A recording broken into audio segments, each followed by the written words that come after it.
Good morning, Jeff and Alan and everybody. I got a question in regards to SB requirements. As we all know, the first compact, we were, according to Guam Accord, we were required by United States to have SB in place. Now, let's assume that this compact took approved.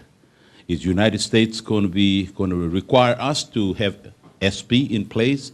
And if so, who's going to fund that? Because the first compact, United States was funding the SB, but the second compact, SB stands for Special Prosecutor. Okay, so the question is, are we going to be required to have SB in place if they approve the $250 million for Palau for next 15 years? That's the question. Thank you. So there was initial funding under the original compact for the special prosecutor provided by the United States. And the special prosecutor dealt with a number of very difficult issues. I just saw during the break Roman Bador here, and we remember the very sad murder of his father during the compact consideration process. And a lot of those issues were dealt with by the special prosecutor, but the agreement doesn't specify funding for the special prosecutor. On the other hand, the agreement does direct its funding in a few specific areas, one of which is law enforcement and the judiciary, and health and education are among the others. So the President and the OEK will decide how to allocate within those priorities for the compact direct assistance.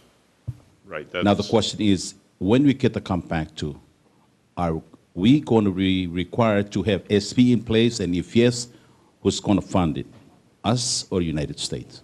But that's not something that's covered by the agreement to continue the compact. But the President may wish to add what his views with respect to the special prosecutor and funding. The United States funded the office of the SB for the first 5 years. Correct. After that, we were funding it ourselves. That's correct. And right now, it's no longer a mandate of the compact. It's now a local law. Right. Second question is offset issue. It came to me that the offset issue is dead issue. The fact is that the offset was done through tax collection from U.S. citizens that are owed taxes, and those taxes will be paid to United States government, and that will be going into pay for that $250 million. That's what came to me, and I want to know if that's true or not. In the Senate, if you're going to propose new spending, which the compact review agreement would provide, you also have to propose with that either a reduction in other spending or some new revenue, so that there will not be an increase in the deficit of the United States, and the budget of the United States. In the House of Representatives, there are even more stringent rules that were adopted, as I mentioned, in 2011. But in essence, what they do is require that the budget of the United States not be affected and the deficit of the United States not be affected by any new legislation spending proposal. So that whether it's done through increased revenues or through decreased spending, there will not be an increase in the deficit. The passport provision, for example, which is the provision that's being discussed now, and may or may not be the final offset that's selected, but what that would do would, again, deny passports to people who have debts that they're not paying, that are over $50,000, that they have exhausted their remedies, so they clearly owe this money, and it is felt by the Congressional Budget Office that if they are required to pay those debts to get a passport, a lot of people would then pay the taxes they owe to be able to get the passport or to keep the passport they already have. And so that would raise revenue. And that money doesn't go directly to pay for Palau, but what it does is make the budget of the United States whole, that there will not be an increase in the deficit. That's the recommendation of the House Subcommittee for East Asia Pacific. The process we're involved in now is seeing that all of the other committees in the House and Senate are okay with that approach. And that's what I said. I expect we'll know an answer to that question in the next 6 weeks or so. And if we're able to move that forward, that's very promising. If there's an objection, we'll have to try to deal with that. But you're right. That's, as Jeff explained, that's the offset that's now on the table, and it's made a very important first step toward approval. My question is, in the first compact, there was in terms of immigration, it says Palauans may enter into United States. But then this second compact has been amended to be may be admitted. Is there a difference between those two words? And if not, then why change from may enter to may be admitted? And I've asked this from my colleagues, Palauan delegation, and they gave me their answer, which I want to satisfy that. Okay. And make sure, it's Well, exactly what I... There is really no difference between the requirement of the compact and the requirement of the agreement with respect to immigration or migration and the right of Palauans to freely enter and work in the United States. What the amendment really does is require that Palauans have machine-readable passports to exercise their right to enter the United States. And this is important for security purposes from the U.S. perspective, not really aimed at Palauans, but the United States, for its security, has instituted new passports that are technological and are machine-readable. And Palau has already instituted machine-readable passports so that there is no new requirement, even in terms of the passports themselves. The language saying that maybe it may be admitted isn't significant in terms of the right of Palauans to enter under the compact. Since Palau and United States have signed this agreement, now it's in the hands of the Congress, United States Congress. Is it possible, or are there any possibility of asking the Congress to make any amendments or improve this compact further than what it is now? Legislation can always be amended. I think right now you always have to be practical about things. We have, as I mentioned, a limited number of days in this Congress left. The bill that was reported by the Foreign Affairs Subcommittee and that the chairwoman of the full Foreign Affairs Committee has ordered to be discharged from the committee, meaning it can go on to the Natural Resources Committee and the full House, has some additional provisions. It would be a complicating factor at this point to introduce any further amendments, and would probably take more time. Now, the U.S. Congress and Palau should never do anything that they're not fully committed to and don't want to do, but I think it makes sense at this stage. My advice would be that let's get this bill approved as expeditiously as possible this year. And the U.S. and Palau have a very good partnership, and Palau can always come back and propose or seek legislation to address other issues if it wants to have those other issues addressed. Congress acts all the time, and there have been measures that have have been acted on.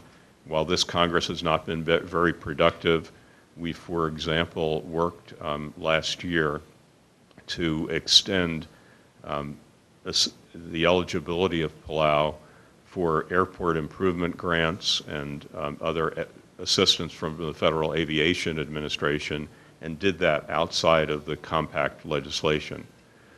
So my own advice would be, let's try to get this legislation done in a Congress in which we know, for example, between now and Election Day, there are only 12 days of session left.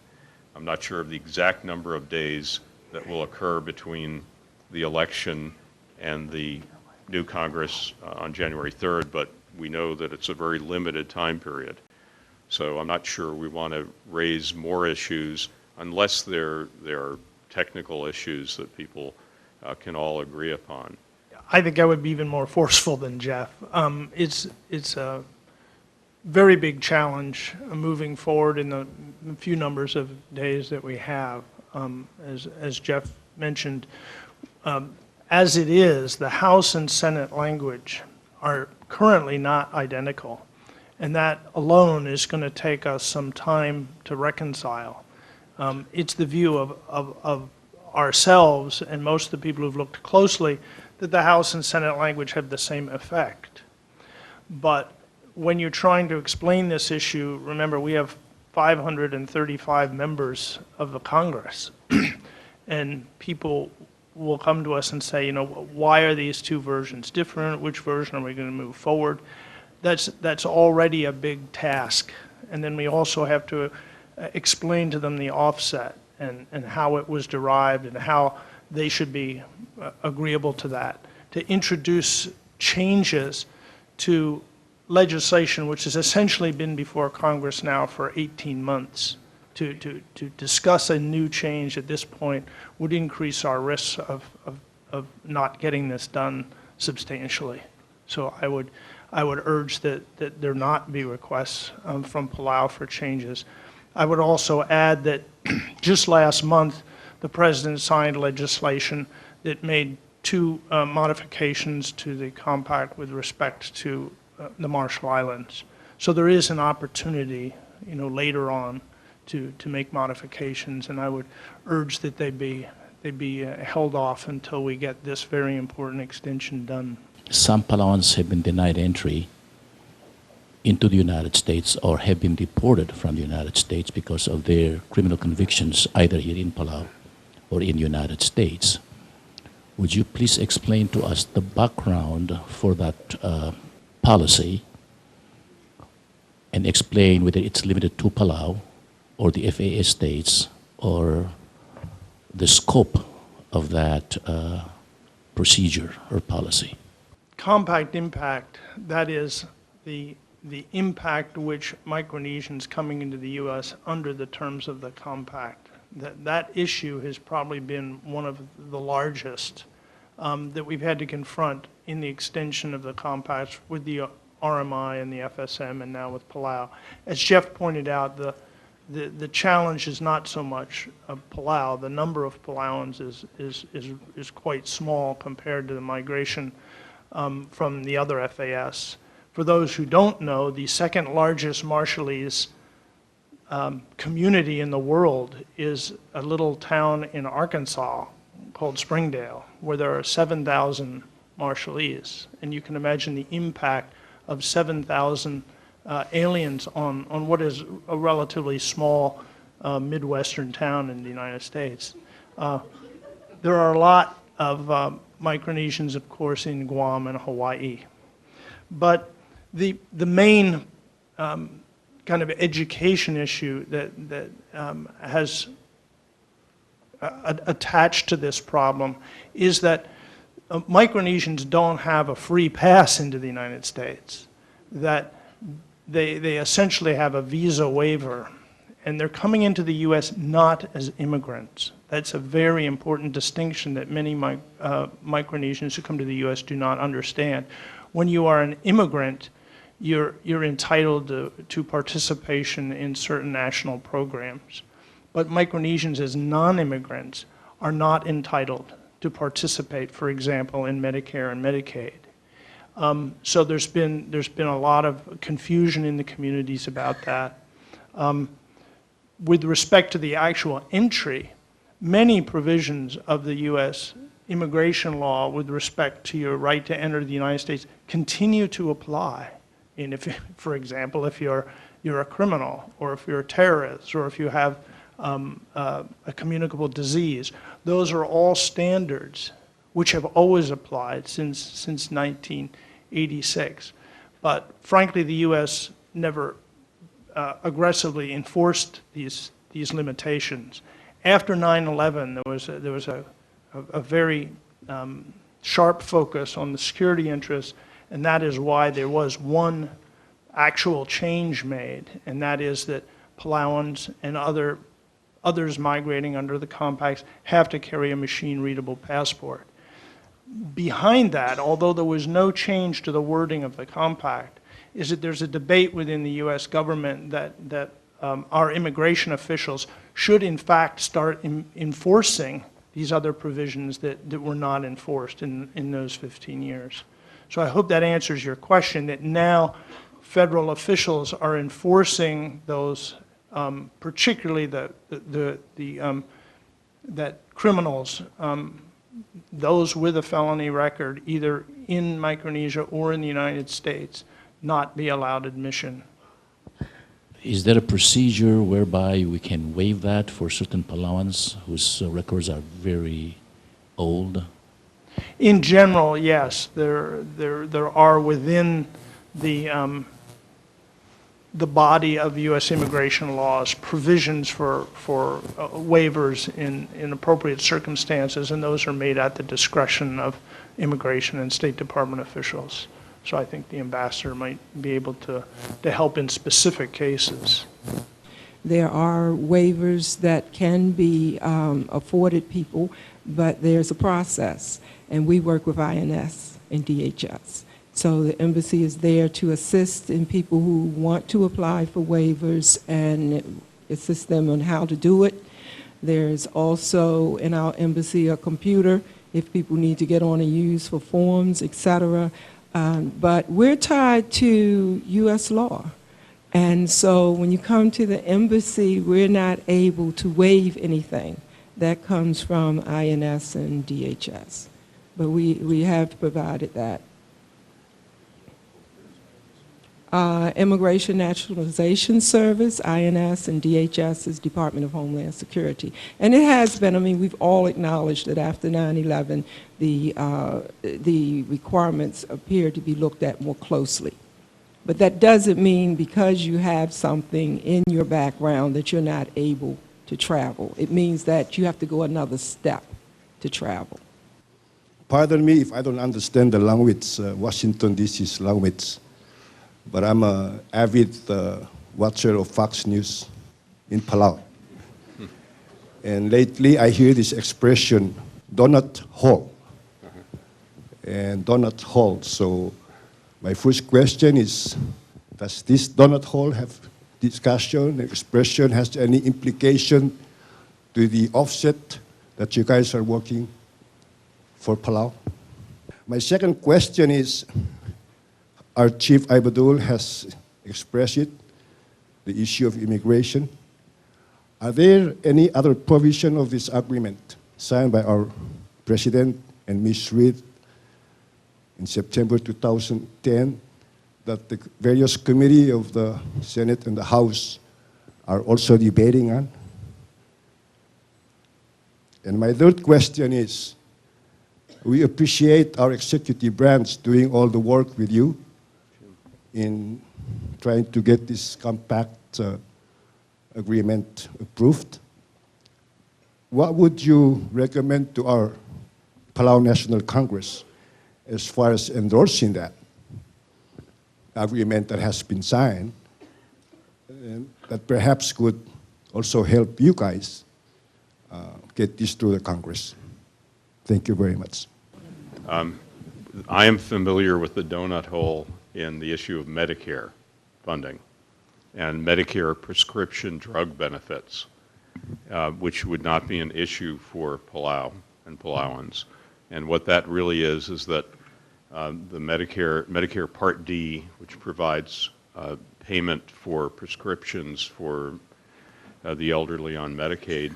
Medicare will pay for prescriptions to a certain limit, and then there is a gap before Medicare would pay for further prescription drugs, and that's called the donut hole. I'm not sure, does anybody know of any other donut hole? And the only other thing about donut hole I would say is the hole of the donut is the part of the donut that my wife says I should eat, and not the rest. Your second question was whether there was any other provision of the agreement that committees of the Congress were focusing on. I think the committees have looked at the agreement in total, and there has been no concern about any part of the agreement.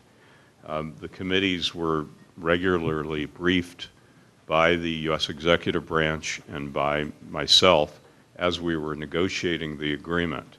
So the staffs were very familiar with the provisions of the agreement as it was concluded, and no one has an objection that I'm aware of to any provision of the agreement.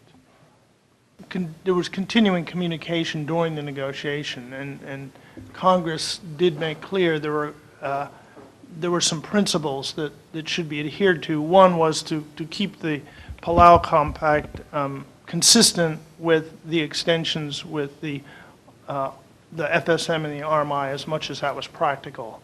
For example, the security provisions, it would obviously be much simpler for the U.S. to administer and for the freely associated states to comply if there was the same passport requirement. The second thing was Congress was very concerned about accountability. Under the first compact, the funds were simply transferred from the U.S. to the freely associated states, and there was considerable concern in Congress that we were unable to demonstrate, through reports and documents what the U.S. had actually purchased with this money and whether and how there was actual progress toward our goals in the relationship. So those were two fundamental changes that were made to the compact, and I think they largely responded to the two primary concerns raised by Congress. I think that's right. I would add on the second, which is accountability. It's something that as we negotiated, and the President and Ambassador, and myself and others negotiated, and Haro Wilter, who is here in particular, negotiated with the U.S. executive branch, and in this case, a lot of it with the Department of the Interior. We worked out collaboratively provisions to ensure fiscal accountability and that money was being used for proactive development of Palau, and in a way that respected the sovereignty of the government of Palau. And we worked out in the agreement with Palau provisions that were different than those that were worked out with the FSM and Marshals, and in part that related to Palau's unique situation and Palau's better record of accountability than some other areas in using funds. And so there will be, under the agreement, a collaborative process that would look at spending under the agreement and require reporting, and it will be a joint process rather than one that is overly influenced by the United States. There was agreement that there be certain priorities for the use of compact direct assistance, as I mentioned, law enforcement and public safety and health and education, and a process where there would be annual consultations to make sure that goals were being met that had been jointly set by the parties. And this was something that the government of Palau wanted, as well as the U.S. government, to ensure that money was used as effectively as possible. While Palau's record was stellar and very impressive among the freely associated states in using money. I think there is also a recognition in the community here that not every dollar was used to its optimal effectiveness for the development of Palau. And a mutual goal of the President and the U.S. negotiating team was to enable Palau by the end of this 15-year period to be much more self-sufficient.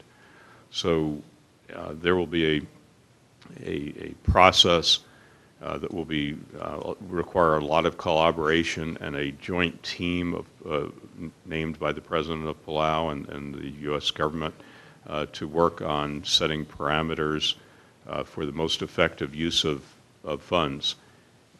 And that, among other reasons, that's why we're anxious on the Palauan side, and I know on the U.S. government side as well, to have the compact legislation approved, because while the assistance continues to be provided under the, because of the recognition of the importance of the relationship, not all of the provisions of the agreement, which will enhance spending by the government of Palau, are in effect.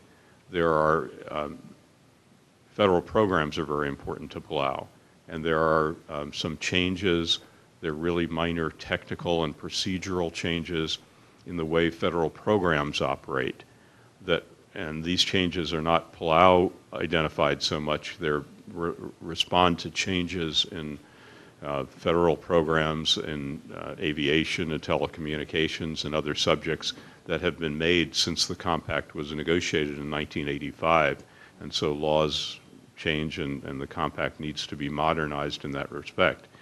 So the agreement has a lot of detail in it that will improve government in Palau, but still respecting Palauan sovereignty and allowing Palau to ultimately make its own decisions with respect to its funding, and give the assurance that Al mentioned, that people in the Congress he will be able to tell his bosses how the money is being spent and how productively it's being spent, and there will be accountability. So that's also why it's important to get this legislation approved as soon as we can. First is, it has to do with human resources. And one of the areas that we, the Palauan, the government of Palau, can access human resources is the military in the United States. There are many Palauans who are serving in the military, and I'm sure you know how many there are because you always quote how many Palauans are serving in the military. The problem is this: when these people are ready to retire, before we even ask them to return to the Republic to serve the Republic, IBM company in the United States and some of the big companies in the United States will know ahead of time. And my question is, would you be able to give us a list of those people who are about to retire the military so we can get a first hand in recruiting these people to come to the Republic? I'm saying this because, as you know, we're not receiving enough money for education.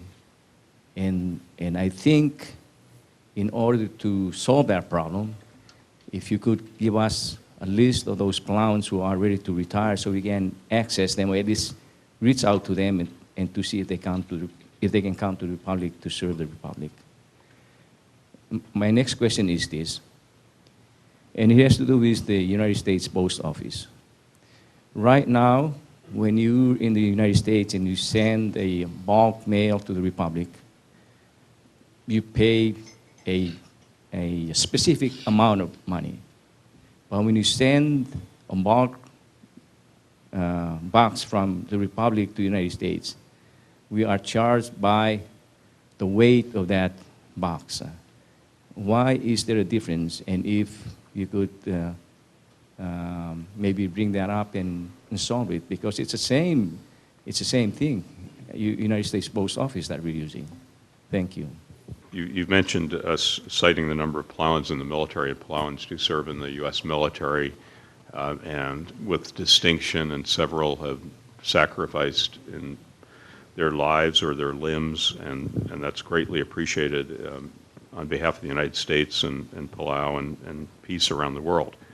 And I was surprised when the Department of Defense told me that the enlistments from Palau into the U.S. military are at a higher rate than any state or territory of the United States. And I think that's a great credit to the people of Palau and their affection for the United States. I'm not sure about the list of retirees and how you would go about that. I don't know if anybody in the panel has any ideas. We certainly would be happy to talk to the Department of Defense and see if there is some way that Palauans in the military can be identified so that you here in Palau know who they are and can communicate with them. I'm not sure if there are privacy issues involved or whatever issues, but that's something that I would talk to the military about, and I think that's an interesting point that you bring up, because there is a lot of talent, and there are some people in this room I know who have served in the military and are serving in leadership in the community here, and the High Chief Reklai and High Chief Ibadul are both U.S. military veterans, and as well as several other people here. So they make a great contribution to the community of Palau. Anybody have any other idea about? They're not recording Palauans separately when they keep track of who's in the service, I think from maybe other people in the Pacific or Micronesia. But it's an interesting question, and because we have recruiters who come in Palau and recruit, at least those names are available. Whatever you all could do, we would support you with it, and if we come up with any ideas on how to assist with it, we'll be sure to continue to bring this up with DOD. Jeff, you make a very good point about privacy, but we'll see what we can do in that area. Senator, one of the problems here is that DOD doesn't keep a record necessarily of where people are from. We've had similar requests, for example, from American Samoa, which has a very large rate of enlistment, but where a person enlists is often recorded as their home, and I would imagine a lot of Palauans do not enlist from Palau, but from some other community, perhaps in the United States or in Hawaii.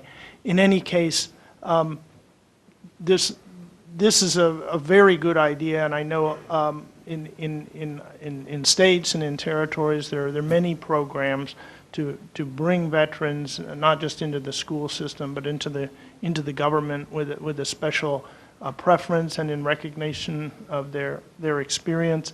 So we'd appreciate the opportunity to work with you to try to identify these people. It may be that it's most advantageous for the Palau government to try to keep track of those Palauans who have gone into the U.S. military than to work it at our end. But in any case, I'd like to work with you to try to bring your government and those veterans together so they can serve the community more effectively. Moving to your second question, and I think Jeff may be able to get into the details more, but the Postal Service was one of those programs whose cost was greatly exceeding what was originally anticipated when the compacts were first negotiated back in the mid-'80s. So when these extensions came up for negotiation, it was really a question of where do you want to put the money? That if you wanted to have a full subsidy of the Postal Service, that would be pulling money from other programs. So it was decided in the negotiations that certain Postal Service services would no longer be available, or they would be available at higher cost, in order that the total amount of funds could be allocated. For example, more money would be going to the government of Palau and less money to the U.S. Postal Service. I hope that answers the question. Talking about postal issues, some of which with the Postal Service, it was a somewhat frustrating part of the negotiation because the U.S. Postal Service, as you probably have read in the news, is in very serious financial situation and in a deficit. They are supposed to be self-supporting. We negotiated a lot to try to preserve services to the extent possible and delay changes in services from what had been existing in Palau. And there was concern in the Congress about that, and particularly among some of the House members, in preserving postal services as much as possible. I'll also look at the specific situation you made about the difference in mailing of boxes and so forth from Palau versus from the United States and those rates. But it's an issue that I think we're also likely to continue to need to work on because of the serious financial strain that the Postal Service is in, the deficit that they have. There is, in the agreement legislation, there would be an additional $1.5 million a year provided by the U.S. government through the Interior Department to the U.S. Postal Service to help provide for the cost of services to the 3 freely associated states. Only about 300,000 of that actually relates to Palau, but that is not all that the U.S. Postal Service says that it needs to maintain current services. Good morning. In light of the fact that we had a fishing vessel hijacked by another country's military, I wish that you can expand on the level of security under Compact 2. Thank you. The information that we received was passed on to the Department of Defense, and based on what they had, they made their decision on how to address it. If there's still some outstanding discussion on it, Department of Defense, we have a unit in Guam. The MILPAC is in Guam, as well as you know, Pacific Fleet is in Honolulu. If you'd like to raise any other questions or provide any other information on it, you are always open to do that. But with the information they had, they made their decision on how it would be addressed. And that's what we do. As soon as we get information, there was that, we had that most unfortunate episode here in April where people were missing. As soon as we got that information in early morning hours, and we passed that immediately on, and the Department of Defense at that time also, they would make a decision very quickly on resources and on how they're going to address anything with Palau. So if it's any questions, or if you want me to raise anything else, we work basically through Ministry of State, through the President, but I welcome any other information you have or any questions you may have on anything we did in that case. A resolution that involved compensation for that incident, but it's something that got a lot of notice in Washington as well, and something that I think people are going to be much more vigilant about this type of incursion into Palauan waters, which the United States is committed to protect. So hopefully it's an incident that won't happen again, and certainly not in the way that this incident happened. Thank you. Good morning, gentlemen and lady. Jackson Urias, Minister for Public Infrastructure, Industries and Commerce. My questions are a two-tier question. And as you know, Palau is a member of the Pacific Island Forum Secretariat. And we have been negotiating with Australia and New Zealand on an agreement, a trade agreement. At the same time, we are negotiating with the EU, European Union, for access, market access, and rules of origin and other things. Well, under the compact, the MFN clause, or most favored nation clause, requires Palau to consult with the United States if the Palau is to negotiate with other countries in the area of trade. We are also, Palau and the Marshall Islands and FSM have created a committee called the Micronesian Trade Committee. And we presently are negotiating with the United States to see if Palau and these two other entities, if we negotiate with other countries for trade matters, will the United States be able to provide a favorable a position or assistance to Palau in this regard? My second question is related to the economy. As you know, Palau's economy has always been put in the back burner and has not been talked about so much or done anything.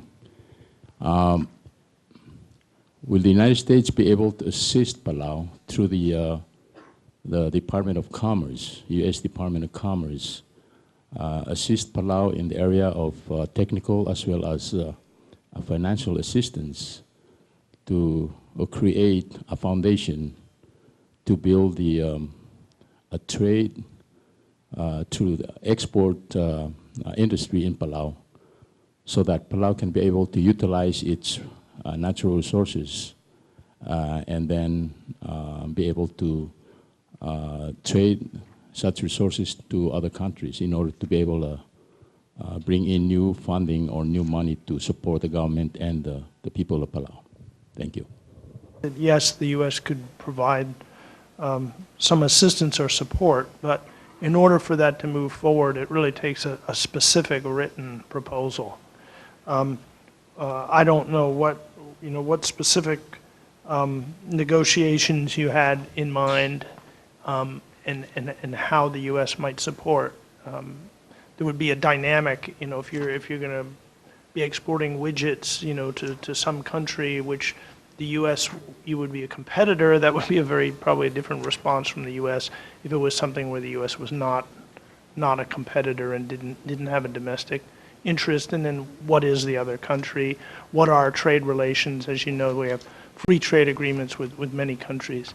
So if you can provide the specifics with the request for U.S. assistance through the State Department, we can certainly follow up on that. With respect to the, let's see, you said specifically technical and financial assistance on exports. I would say generally the compact, I think it's 226, authorizes any federal agency to provide technical assistance to Palau on a reimbursable basis. It's that reimbursable basis that becomes the catch. Yes, that's the issue. Yeah, and if Palau does not have the funds to pay for that, then the Department of the Interior has a generic technical assistance fund in which your president or your ambassador is authorized to make an application, would set forth a budget and a goal for that particular grant. But I would say that in evaluating those grants, the applicant's willingness to do some sort of match really affects whether or not it's going to get approved. So that if you do have a request for a specific technical assistance project for the Department of Commerce, your president, your ambassador can make application to Interior to jointly finance that particular project. Again, in both cases, being specific is most important. I've been to Manila to talk to the attaché there, and we're trying to make some time for her to come over and talk to you all about what they may be able to do, because since she's at the embassy, our embassy can request that assistance from Manila. So it's good that you're bringing this up. So now I'll be reaching out. So when she comes, she'll have an agenda. I was bringing her over just to talk in general about what they do in Manila and maybe some general ideas. But if you have something specific, it'll be even better, because she'll fly in, of course, a couple of days from Manila, and it would be good if she has something that she could work specifically on, she or he. I'm not sure who they'll send from there. Just to follow up on the on what the ambassador has said, Palau has already submitted its offers of certain specific items that can be traded in other markets of other areas, and we have submitted that to PIF. And so I guess since the possibility of having this being worked up with the Department of Commerce, and then the president is here, so we will work with the president and Congress to get the specifics out and work with the United States to bring the foundation to the trade and the export for Palau and resources that we are able to manage and produce here in Palau. Thank you very much. Whether or not the ADB has a technical assistance capacity in this area, you know, when you're engaging with the U.S. Department of Commerce, they're looking at global trade. ADB may be much more familiar, well, not maybe, will be much more familiar and focused on the regional trade and probably the opportunities you're looking at. And my understanding is that they would have a capacity to assist in this area as well. I would just add to that President Obama does have, has made expanding trade for the United States a priority, and has an initiative in that regard, and his administration has looked at it with respect to U.S. territories as well. And so it may be worthwhile also having those discussions with the Interior Department and the Office of Insular Affairs regarding the technical assistance they might be able to provide. Under the compact, the United States supports, agrees to support the application of Palau for participation in international organizations and agreements.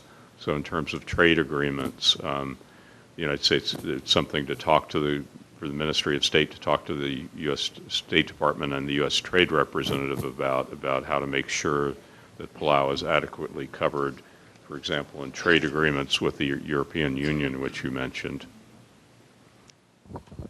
Good morning, and thank you all for making the long trip from Washington. My question is really in regards to the financial assistance under the compact. As you know, under the first compact, or our first compact, the trust fund, we didn't start receiving it. We didn't receive it until 1994, and there was no inflation adjustment for the trust fund. It was just the $66 million, which was agreed to in '85, and when we got it in '94, that's what it was. And then with the new agreement, we have the same situation, right? There is no mention of an inflation adjustment. And I guess my question is there any possibility that that's something that the U.S. Congress might look into, or is that door already closed?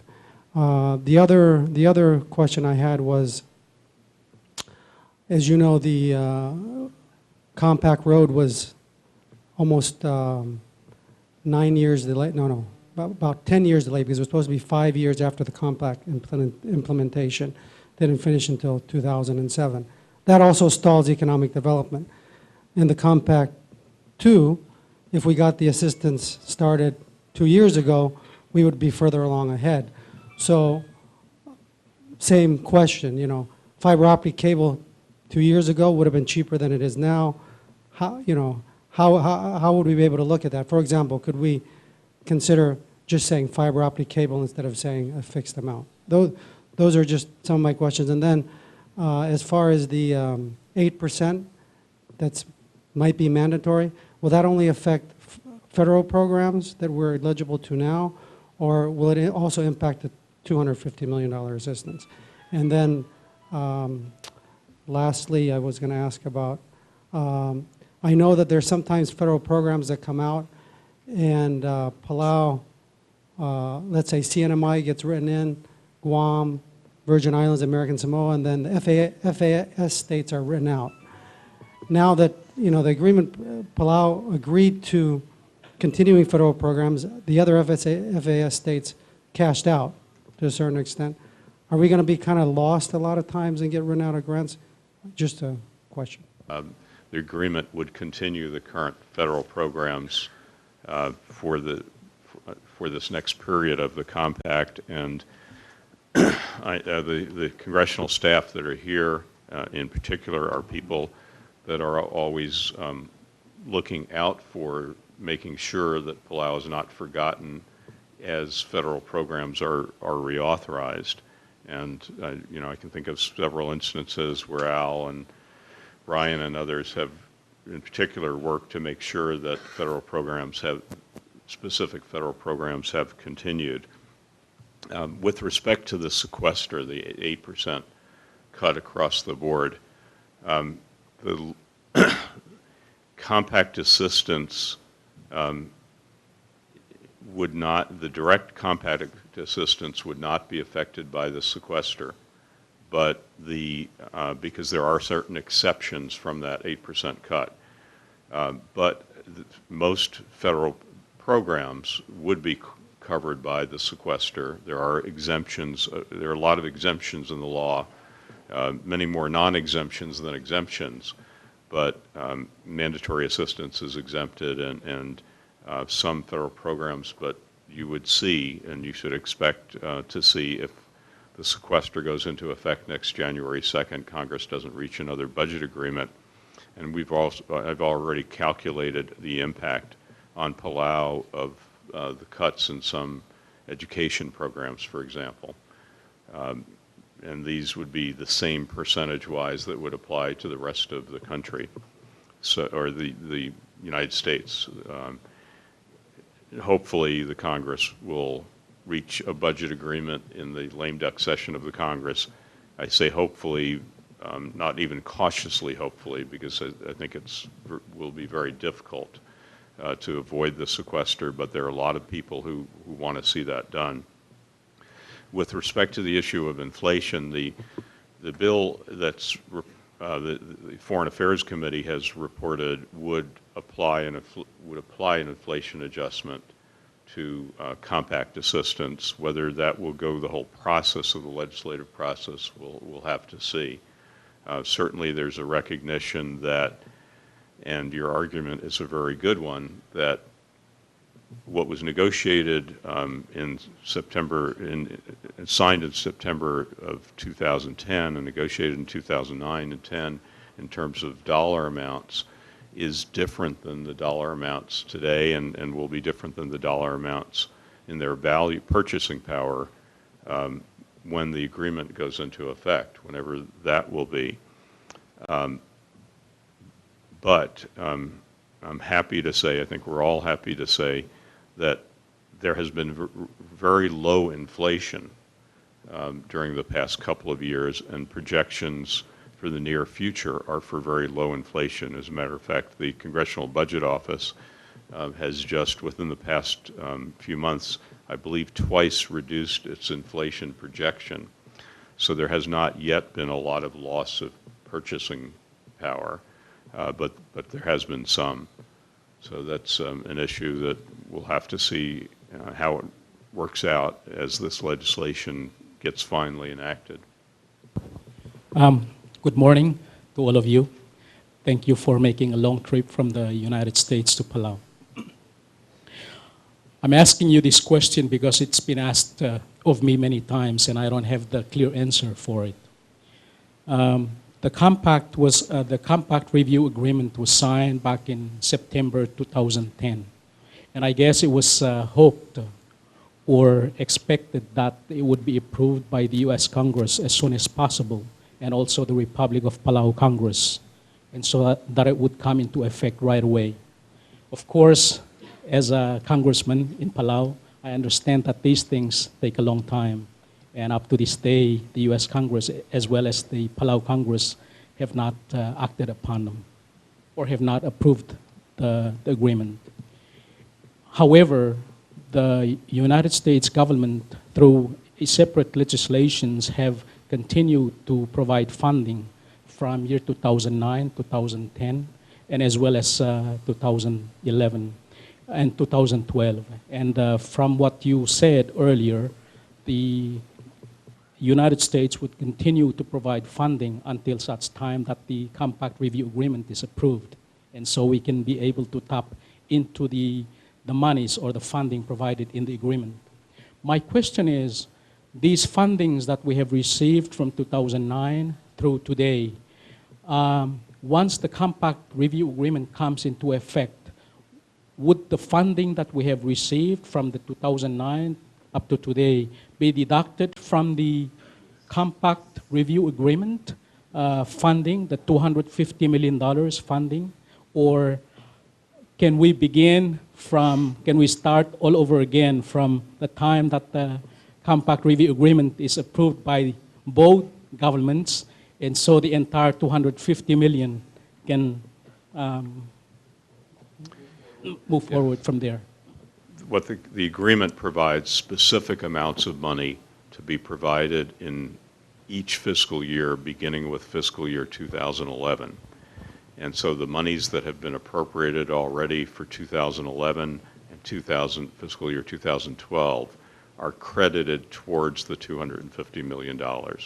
And what the Congress has done, and we greatly appreciate, is that it said, we have this other technical issue with respect to approving the agreement itself, but we're going to provide money as if there were an agreement in effect. So the 2011 money and 2012 money is considered part of the agreement money, even though it's in advance of the agreement. 2011, 2012. In addition to the 2010 money. All right, that's clear. Thank you. My second question. There was an earlier question relating to the possibility of making changes to this Compact Review Agreement, and I fully understand what you have recommended to the floor or to the people here, that it's better to get the initial or the Compact Review Agreement approved as it is, then later on make some changes to it if at all possible. I say that because I've had some time reviewing the Compact Review Agreement, and it talked about some certain sums of money going to pay off debts for the Republic of Palau from way back with a cutoff date. I believe that would have to be also changed in the future once this Compact Review Agreement is approved by both Congress. That way we can be able to use that money perhaps for the debts that were currently incurred and also for the future. Is that what I'm saying is, I totally agree that we have to work together to get this Compact Review Agreement approved by both governments, but later on I believe we should also look at some changes to this Compact Review Agreement in order to be able to use those monies that were strictly to pay off the debts in the past to be able to be used for debts which were recently incurred and also future debts for the Republic of Palau. Would you agree that that should also be done?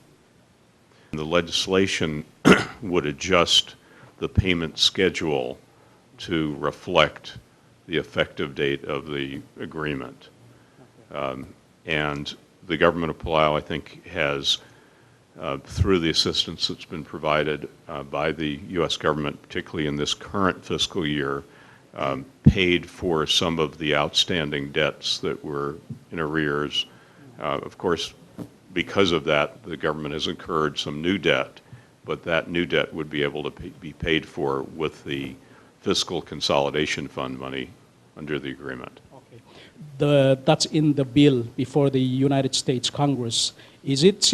I just want to understand the language in the bill itself. Is it just a simple language that which kind of say the compact agreement between Palau and the United States is hereby approved, or is it a long bill that the Congress people in the United States need to read? S 343 in the Senate and HR 6040 in the House of Representatives, they essentially do the same thing. They're written a little bit differently. One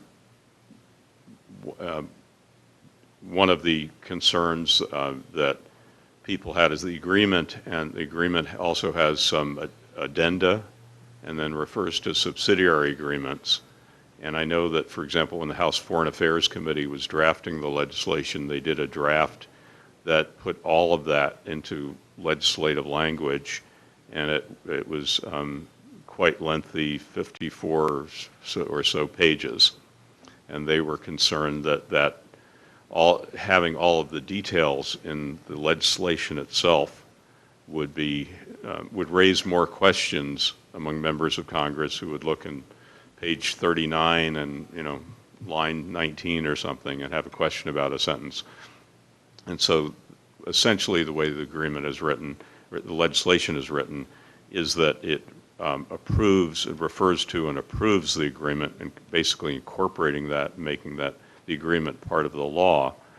And there are some additional provisions in particular to deal with the delay in the approval process, adjusting the schedule of payments.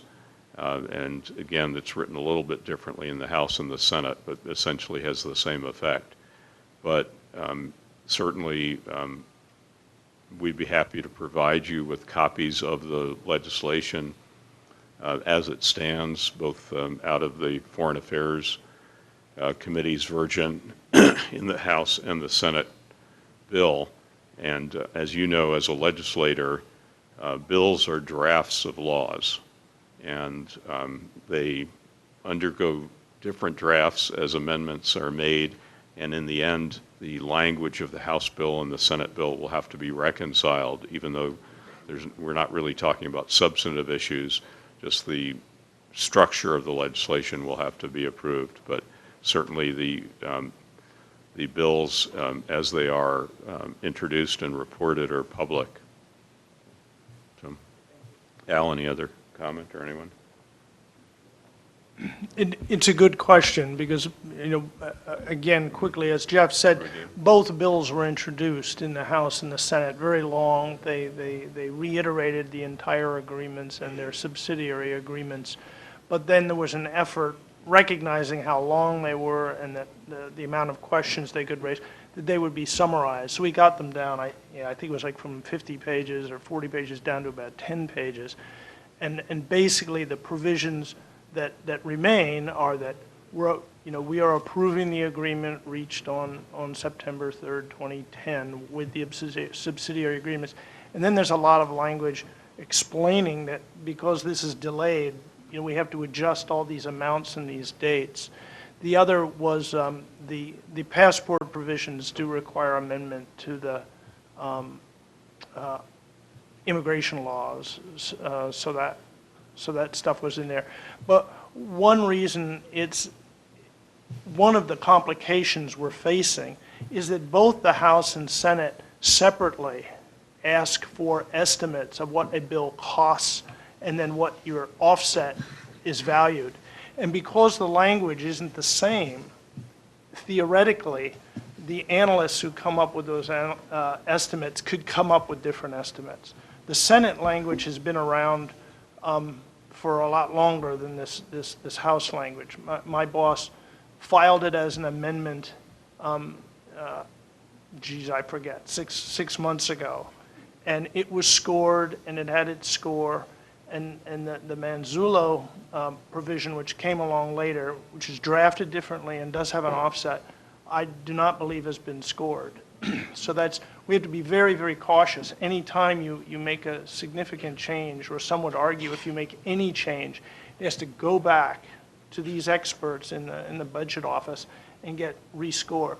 And we have to make sure that the cost number, whatever it is less than the offset number.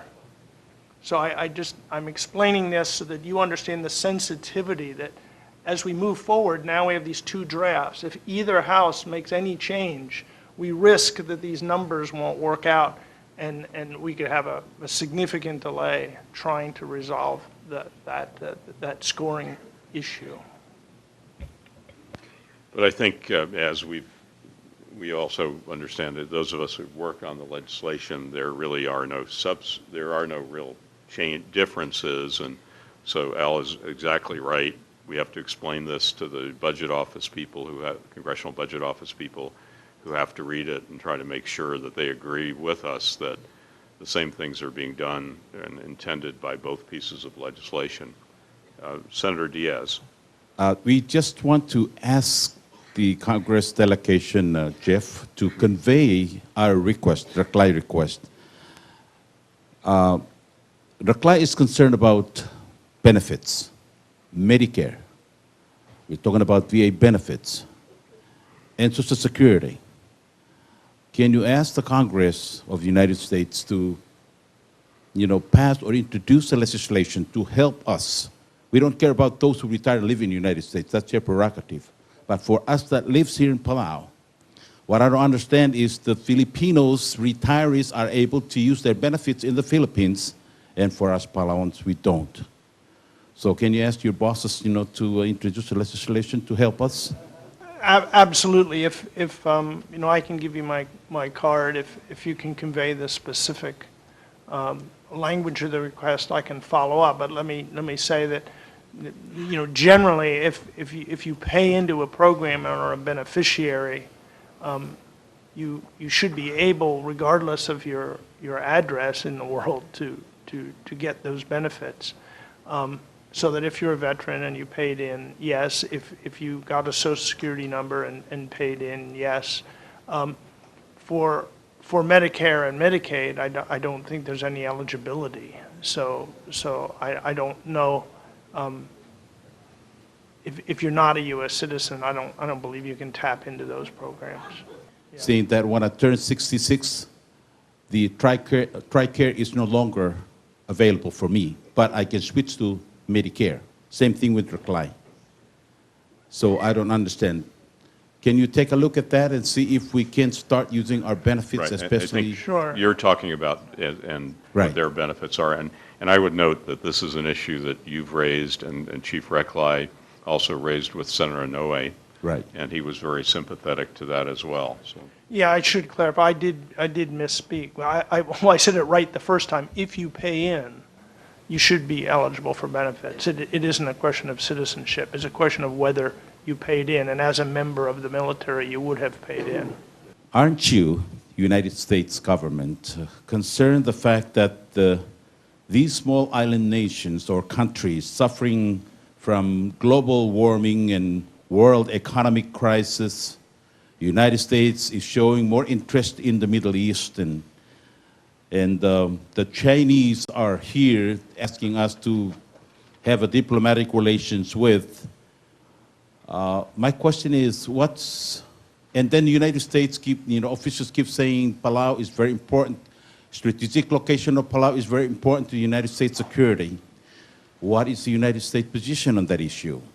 The Department of Defense has written to the Senate with respect to this legislation. Failure to follow through on our commitments to Palau, as reflected in the proposed legislation, would jeopardize our defense posture in the Western Pacific. This posture will become increasingly important. Palau is an irreplaceable partner, and that's very seriously said by the Department of Defense. And the U.S. government is engaged in what is called the Pacific Pivot. And yes, because of the attack on 9/11 and other things, there was a great deal of focus on the Middle East and the challenges to world peace and security and challenges to the safety of Americans as well in the Middle Eastern part of the world. But Assistant Secretary Campbell and others are, for President Obama, leading this Pacific pivot, and there's bipartisan interest in this. Senator McCain, working with Senator Webb, for example, have been leaders in this of trying to get a greater focus on the Pacific. A great deal of concern in the Department of State. I'll say from my perspective, maybe the ambassador wants to add, about China's involvement with Pacific Island countries, and that's part of the reason that Secretary Campbell was here and members of the Congressional staff are here. I can tell you, as I've spoken with people working in the Congress, up to Speaker Boehner's office and the House Foreign Affairs Committee, they are very concerned about China's expansionism and the need for the United States to show its presence and keep its relationships and keep free association continuing with Palau. So the Defense Department has written letters like that to the Congress to express its great concern and the high priority that it sees this legislation. And I think you're seeing, you will be seeing a lot more attention being paid to the Pacific region by the U.S. government, attention that was necessarily diverted a bit to the Middle East because of very immediate security threats. Sure. If Palau strategic location is very important, and you just said it, to the United States, why it takes so long to approve our compact agreement? The commitment of the United States to the compact agreement, I believe very genuinely, advocating for Palau and interacting with U.S. government officials, the commitment to the compact agreement is not at all reflected by the length of time that it's taking to approve the agreement legislation, and that's proven by the assistance that the United States Congress and the executive branch have continued to provide to Palau in terms of both direct assistance to the government and federal programs, and proven by the expressions you heard from Assistant Secretary Campbell a couple of weeks ago, from what you've heard from these congressional staff members. As we've tried to explain, and we're trying to explain something that is really very difficult even for us to understand, because we understand the mechanics of it and work with the Congress. We know the environment, the lack of productivity in this Congress, the new rules and offsets and how they work. But it really doesn't make sense at least to me or anybody I believe on this panel, and I would tell you many people in the Congress, why it is so difficult for the Congress to get some legislation done, even when there is virtually unanimous agreement on that legislation. So in the interim, while this is not being done, the U.S. government is doing everything it can to fulfill its commitments to Palau under the agreement, as if there were an agreement technically in effect. I think we have covered most of the issues that you came to address to us. So let's give us maybe a few more minutes and then have lunch. They're going to have a press conference with the media, and maybe you can ask questions at that time. The question is, and then you've been saying that the COFA 2 agreement signed in September 2010 is still pending. And this is in relation to the unified budget or the national budget of the Republic, which is submitted by the executive branch and quotes the COFA 2 source of funding. The source of funding for unified budget is local tax revenues projected and the COFA 2. What I'm asking is a reconfirmation or reassurance that we can continue to quote that as a source of revenue for the national budget of the Republic. So far, you've received appropriations that have been under the rubric of the compact itself. And those appropriations, as I've said, will be credited toward the compact agreement. There is agreement in the Congress now, and one thing I think much of what the Congress has been able to do for the past few years of very deep political disagreement has continued programs in effect. So there is agreement right now that I think we will see reflected in legislation in September before the end of the fiscal year that will, for the next 6 months, provide funding for Palau at the current level, which is really under the aegis of the Compact of Free Association. So I think you can continue to cite the Compact funding in the Unified National Budget. Manuel odosong bekla de bogultur gai bedul kau mar klai ma bilung ebir klai ma President Toribio ma President Senate tamlit mutu ma Speaker House no ay doong ma bekl governor sumgumi ngartiar el altu tua el al odosong kamla mo odosong el al odosong e bogunter gide e gubre ngasulit tirgal Good afternoon to our special guests. To begin with, Ms. Bonnie Bruce, Mr. Al Stayman, Mr. Isaac Edwards, Mr. Brian Modeste, Mr. Jeff Farrow, and of course, our very own Madam Ambassador Vidro. It is an honor and a privilege for me, on behalf of the Palau leadership present here this afternoon, to express to you our sincere appreciation for this very positive and informative briefing on the status of the Compact Review Agreement. We were informed of your visit after the recent visit by the Assistant Secretary of State, the Honorable Kurt Campbell, and we had anticipated this briefing and meeting with optimism. We treasure and value highly our special relationship, that of free association between our two countries. We are very much aware that this may be a very busy time of the year for you, and we are grateful that the United States Congress Senate Committee on Energy and Natural Resources and the House of Representatives Committee on Natural Resources sent you halfway around the world to brief and update Palau's leadership on the current status and progress of the Compact Review Agreement that is being considered before the United States Congress for approval.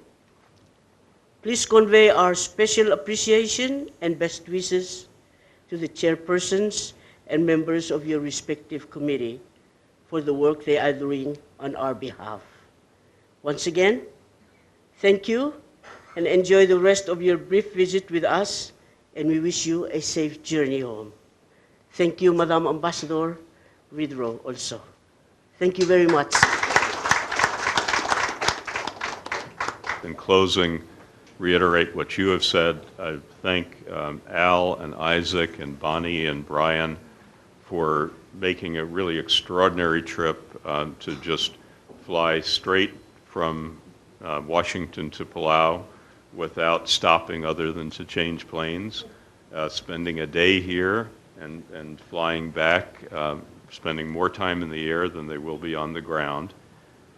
And I think, again, it demonstrates their bosses and the commitment of the United States to continuing free association with Palau, the good working relationship that the government of Palau under President Tribiang has with the U.S. Congress and Democrats and Republicans, House and Senate. I don't know if anybody on the panel wants to say anything further in concluding. We've said a lot already. Yeah, all pass. Okay. Thank you very much. Thank you.